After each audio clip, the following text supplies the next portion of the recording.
Bismillahirrahmanirrahim. Assalamualaikum warahmatullahi wabarakatuh.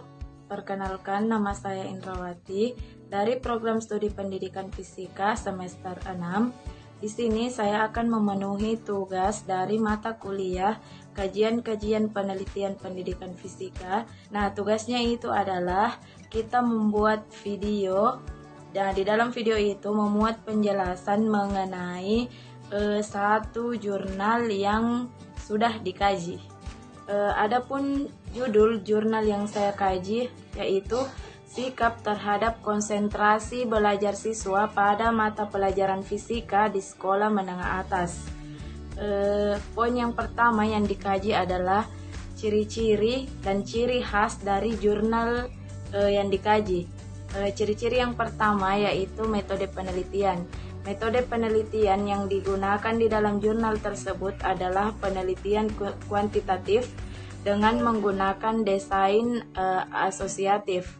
Kemudian ciri yang kedua, hasilnya itu membuktikan bahwa adanya hubungan yang positif antara sikap dan konsentrasi pada mata pelajaran fisika di SMA Negeri 8 Kota Jambi yang cukup kuat dilihat dari nilai SIG yang dihasilkan yaitu sebesar 0,04. Kemudian ciri yang selanjutnya adalah teknik analisis data yang digunakan adalah analisis statistik deskriptif dan analisis inferensial.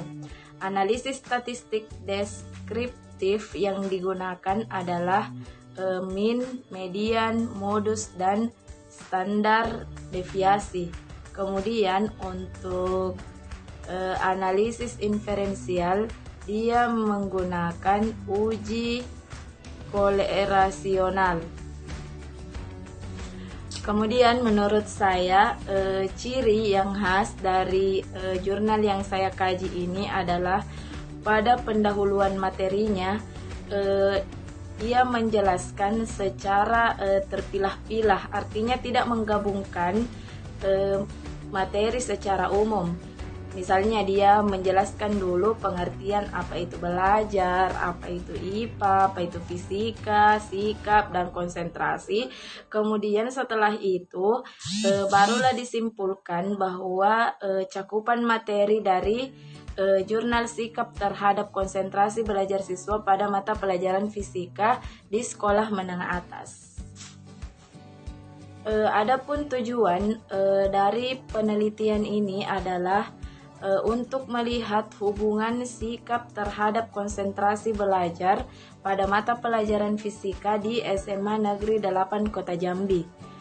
Poin kedua adalah apa perbedaan yang khas dari penelitian yang saya kaji ini dengan penelitian yang lain. Berbicara perbedaan yang khas, sebenarnya tidak ada perbedaannya yang khas, hampir sama dengan penelitian-penelitian lain. Maksudnya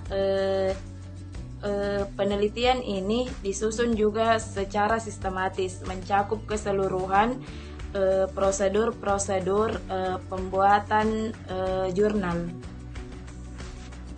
Kemudian poin yang ketiga yang harus dikaji adalah tingkat kesukaran dari pembuatan penelitian ini.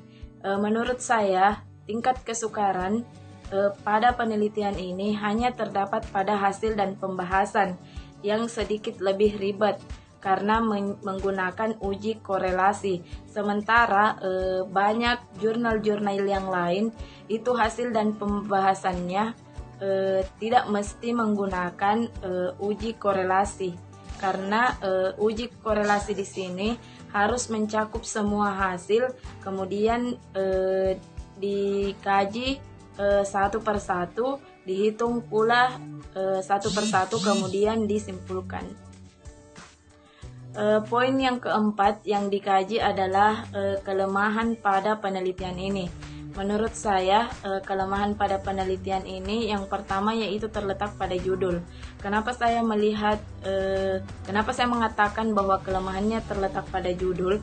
Karena setelah melihat judulnya, kita tidak begitu paham karena tidak memasukkan sasaran. tidak memasukkan bahwa yang diteliti itu berada di SMA ini, berada di sekolah ini.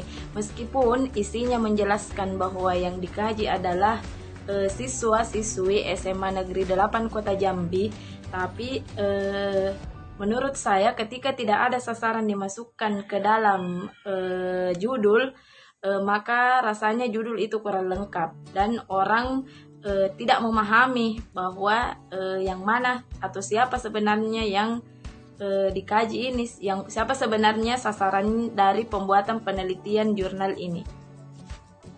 Kemudian kelemahan yang kedua menurut saya yaitu ada beberapa kata yang terdapat dalam penelitian ini yang bahasanya terlalu tinggi.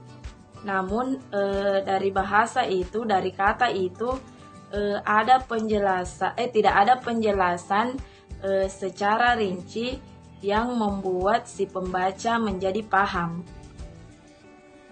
Selanjutnya, poin yang kelima yang dikaji dari penelitian ini adalah kelebihan dari penelitian. Menurut saya, kelebihan dari penelitian ini di mana penjelasan dari materi-materinya itu cakupannya tidak melampaui jauh dari materi yang dimaksud. Artinya penjelasan materinya itu rinci, kemudian tepat, mudah dimengerti, dan to the point, sehingga hal tersebut dapat membuat pembaca menjadi tidak jenuh. Kemudian poin yang terakhir yang dikaji adalah hal yang menarik dari penelitian yang saya kaji ini. Dari hasil penelitian yang saya kaji ini, hal yang menarik menurut saya karena hasilnya itu menunjukkan bahwa ada hubungan positif yang menjelaskan bahwa antara sikap dan konsentrasi pada mata pelajaran fisika itu mempengaruhi siswa. Poin yang terakhir yang dikaji dari hasil penelitian ini adalah hal yang menarik dari penelitian ini. Nah, menurut saya hal yang menarik tersebut adalah hasil yang dihasilkan yang menjelaskan bahwa adanya hubungan positif antara sikap dan konsentrasi pada mata pelajaran fisika di SMA Negeri 8 Kota Jambi. Mengapa saya mengatakan bahwa hal itu menarik, hasilnya itu menarik? Dikarenakan rata-rata hasil dari penelitian yang mengambil jenis penelitian hubungan itu rata-rata hasilnya negatif, ataukah ditemukannya minus-minus dari hubungan sebab akibat dari judul masing-masing jurnal. Baik, mungkin itu saja yang dapat saya jelaskan mengenai poin-poin yang dikaji dalam hasil penelitian dari hasil penelitian jurnal yang saya pilih. Kurang dan lebihnya saya mohon maaf. Terima kasih atas segala perhatiannya. Billahi taufiq wal hidayah. Wassalamualaikum warahmatullahi wabarakatuh.